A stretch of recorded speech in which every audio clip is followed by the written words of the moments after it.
কিয়ামতের সময় সব মানুষগুলো যখন ইন্তেকাল করবে, সব জিনেরা যখন ইন্তেকাল করবে, সব ফেরেশতারা যখন ইন্তেকাল করবে, বাকি থাকবে মালাকুল মাউত। মালাকুল মাউত এসে বলবে, আল্লাহ আপনার কথা মতো সবাই শেষ, মানুষগুলো নাই, জিনগুলো নাই, আমার সতীর্থ ফেরেশতাগুলো নাই, মহাবিশ্বে আর কেউ নাই। আল্লাহ বলে, এখন কে আছে?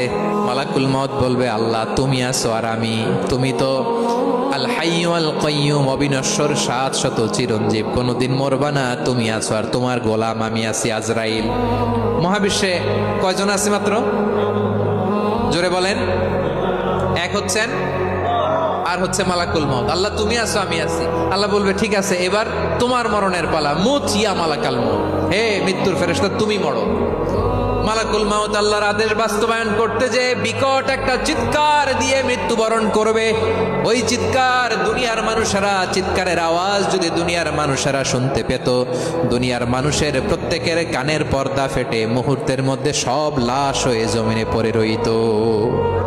ভয়ঙ্কর চিৎকার দিয়ে মালাকুল মাউত বিদায় নিবে, কেউ নাই। এবার বলেন তো, মহাবিশ্বে মহাশূন্য, কেউ নাই, উপরে নিচে সামনে পেছনে ডানে বায়ে কোন সত্তা, কোন জীবিত সত্তার আছে? একজন ছাড়া, তিনি কে? কুল্লু মান আলাইহা ফানি ওয়া ইয়াবকা ওয়াজহু রাব্বিকা যুল জালালি ওয়াল ইকরাম।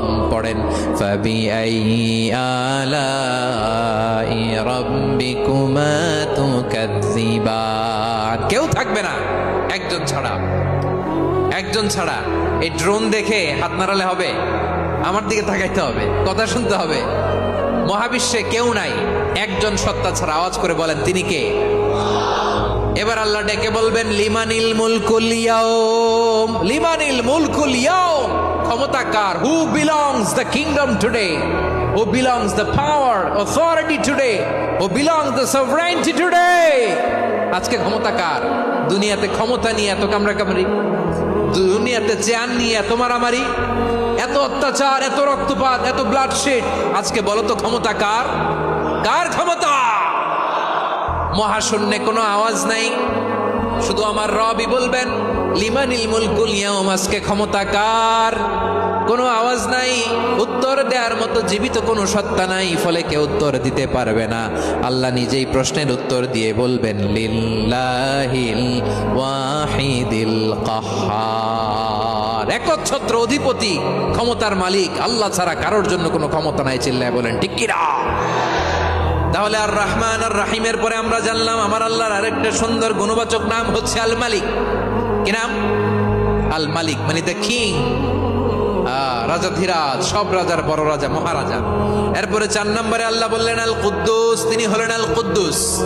আল কুদ্দুস মানে হচ্ছে অতি পবিত্র, মহাপবিত্র, the most holy, the absolutely pure, যার কোনো খুঁত নাই। আল্লাহর কোনো খুঁত আছে? তিনি মহাপবিত্র। আল্লাহর পবিত্রতা যখন আমরা বর্ণনা করি, আল্লাহ খুশি হয়ে যান, কারণ তার সত্তার একটা বৈশিষ্ট্য হচ্ছে তিনি আল কুদ্দুস। বারোয়াখালীবাসী আল্লাহর নামটা একটু জপেন না, বলেন আল কুদ্দুস, সবাই আওয়াজ করে আল কুদ্দুস। অতি পবিত্র, তার মধ্যে কোনো অপবিত্রতার ছিটে ফোঁটা নাই, মহাপবিত্র, the most pure, the most holy, অতি পবিত্র। ফেরেশতারা বলেছিল, আল্লাহ আপনি মানুষ কেন বানাবেন? নাহনু নুসাব্বিহু বিহামদিকা ওয়া নুকদ্দিসু লাক। এই যে নুকদ্দিসু কুদ্দুস পাইছেন? তারা বলেছিল, আল্লাহ মানুষ কেন বানাবেন?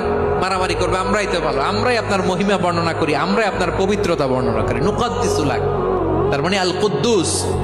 আবার আমার নবী, বিশ্ব নবী যখন সিজদায় লুটিয়ে পড়তেন, আম্মা জানা এসে বলেন, আমরা তো সিজদার মধ্যে সুবহান রাব্বিয়াল আলা বলেই শেষ, কিন্তু বিশ্বনবী তাহাজ্জুদের নামাজে, নফল নামাজে, সুন্নত নামাজে 3 বার সুবহান রাব্বিয়াল আলা তাসবিহ পড়ার পরে তিনি পড়তেন, সুবহুন কুদ্দুসুন রাব্বুল মালাইকাতি ওয়ার রূহ। সুবহ কুদ্দুস রব্বুল মালাইকাতি ওয়ার রূহ। সিজদায় লুটিয়ে পড়ে বিশ্বনবী এই দোয়াটা পড়তেন।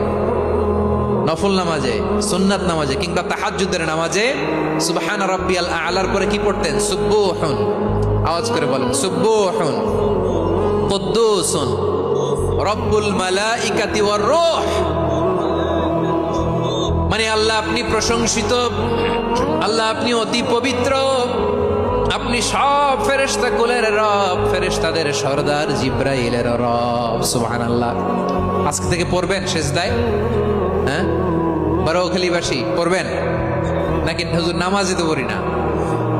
হ্যাঁ, এরকম নফল নামাজে, তাহাজ্জুদের নামাজে, সুন্নত নামাজে সেজদার যে তাসবিহ সুবহান রাব্বিয়াল আ'লা 3 বার পড়ার পরে আমার ভাইরা, মহিলা প্যান্ডেলে আমার যে মায়েরা বোনেরা আছে, আজকে তো রেকর্ড হয়ে যাবে, কালকেই ভিডিও পেয়ে যাবেন।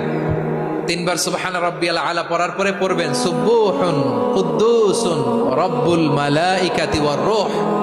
পড়বেন তো ইনশাআল্লাহ। আবার বিশ্বনবী বলেন ইন্নাল্লাহা তাইয়্যিব লা ইয়াকবালু ইল্লা তাইয়্যিবা। আল্লাহ পবিত্র, পবিত্রতা ছাড়া তিনি কিছু গ্রহণ করেন না, অপবিত্র কোনো কিছু আল্লাহ গ্রহণ করে না।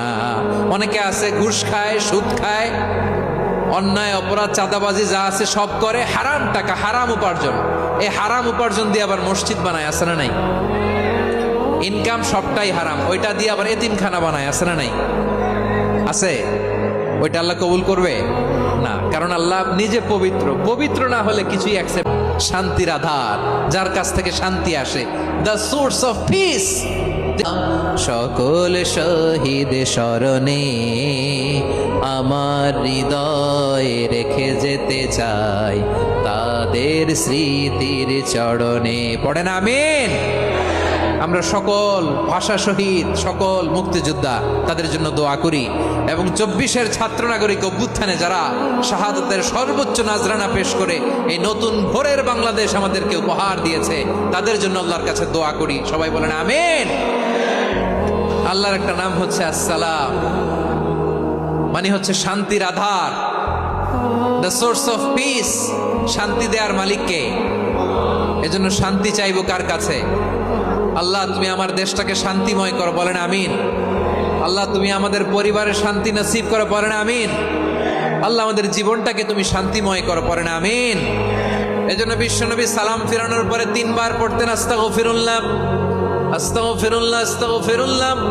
এরপরে বিশ্বনবী পড়তেন আল্লাহুম্মা আনতাস সালাম ওয়া মিনকাস সালাম তাবারাকতা রাব্বানা ইয়া যাল জালালি ওয়াল ইকরাম।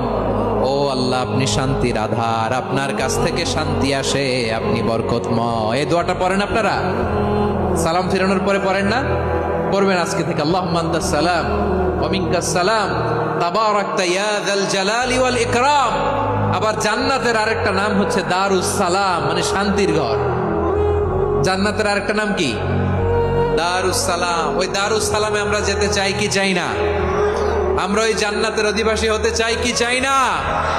এই বারোয়াখালীর ঐতিহাসিক তাফসীরুল কোরআনের ময়দানে আমরা যেমনি একত্রিত হলাম, আল্লাহর জান্নাতেও যেন আমরা এভাবে একত্রিত হতে পারি। আল্লাহ তুমি কবুল করো। আওয়াজ করে পড়েন আমিন। সালামের পরে আল্লাহ বললেন আল মুমিন। আমার আরেকটা নাম হচ্ছে আল মুমিন। আল মুমিন মানে হচ্ছে নিরাপত্তা দানকারী। আমাদের নিরাপত্তা দেয় কে? নাকি পুলিশ বাহিনী, নাকি বিজিবি, র্যাব, সেনাবাহিনী, হ্যাঁ, নাকি এই যে ফায়ার সার্ভিস? কারা নিরাপত্তা দেয়? আজকের এই প্রোগ্রামের জন্য আমাদের ফায়ার সার্ভিসের ভাইরা অনেক কাজ করেছেন, আমি শুনেছি। ভাইরা স্পেশালি দোয়া চেয়েছেন, এবং তাদের একটা সুনাম আছে বাংলাদেশে। জীবনের ঝুঁকি নিয়ে ফায়ার সার্ভিস বাহিনী তারা বিপন্ন মানবতাকে রক্ষা করে, ঠিক কিনা বলেন? আমি ভাইদের জন্য দোয়া করি, এই ফায়ার সার্ভিস ইউনিটকে, এই ডিপার্টমেন্টকে আল্লাহ তাআলা তুমি কবুল করো।